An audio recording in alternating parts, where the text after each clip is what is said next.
What's going on, everybody? VitalSyntax here, and this is going to be part 2 of my Borderlands 2 review.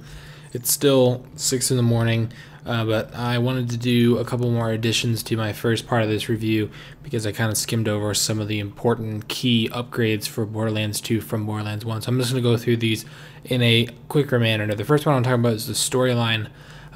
They have a much more compelling story. There's, your arch nemesis. You kind of have a goal that you're trying to reach the whole time. And Borderlands 1 kind of fell short with the vault type of thing, because even at the very end, once you got to the vault, you expected to get a bunch of weapons and a bunch of loot and stuff, but you ended up having to fight this huge monster thing, which was kind of a letdown for the story. Now, I haven't finished the game, keep that in mind, but so far the storyline is a lot more compelling, a lot more intriguing, and I find it a lot more interesting than Borderlands 1. I think part of that also has to do with my second point, which is the character development. I think they've kind of taken all the main characters they had in Borderlands 1. Now they're NPCs this time. You're not actually playing those characters, like things like Roland or Brick or Lilith, or I don't remember the sniper's name.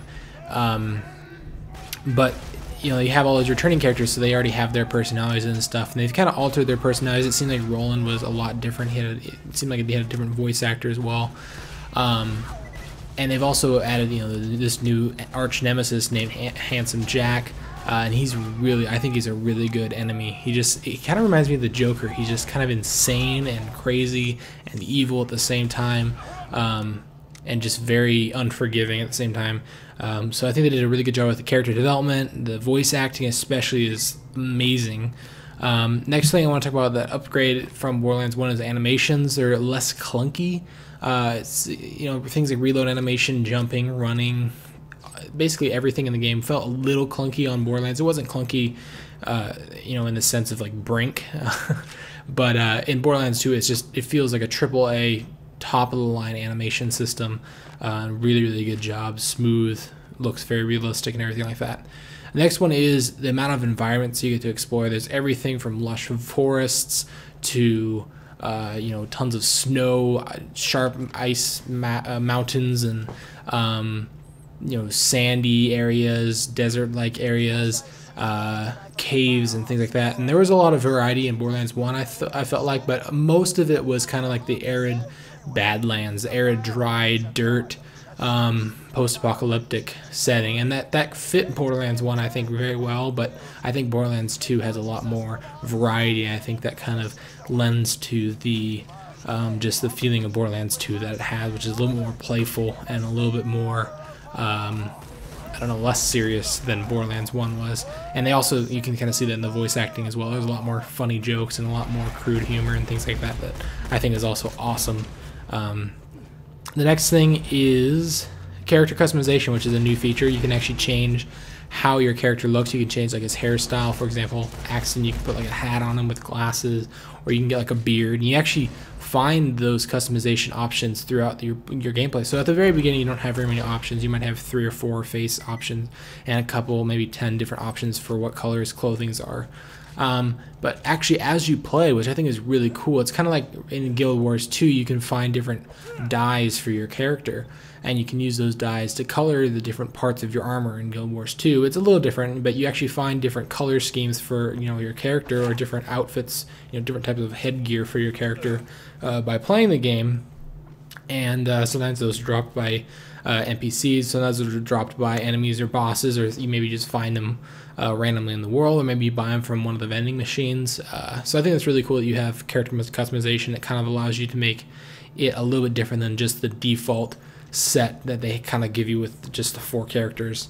There's a 5th one coming very soon, the Necromancer, which is going to be freaking awesome. Next thing is more everything. There is more money, there is more guns, there are more levels, there are more enemies, there are more bosses. There's just more of everything. There's just so much more content that they had with Borderlands 2. I think one of the reasons that they have so much more content is they've had so much more time to make this game. Borderlands 1 was kind of rushed, and at the very last second they changed a huge portion of the art direction. With Borderlands 2, they had a lot of financial backing, and also a larger studio working on it, and a lot more time working on it. So there's a lot of more content, and also better content as well, I believe. And then also the last one I want to touch on is split screen online, which is a very highly requested feature for the console players. A lot of people like to have two people playing on one screen on the Xbox or a PS3.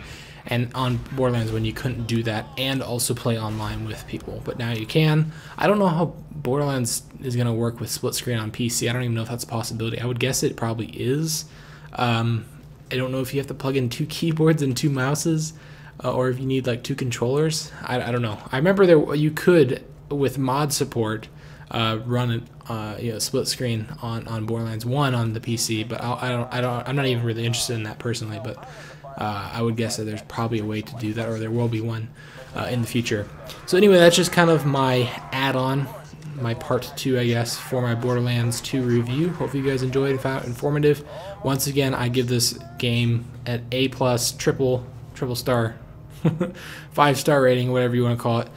If you're going to buy one game this year, I would buy Borderlands 2. Alright, thanks for watching, guys. If you enjoyed the video, feel free to give me a like or a favorite, and I'll see you later.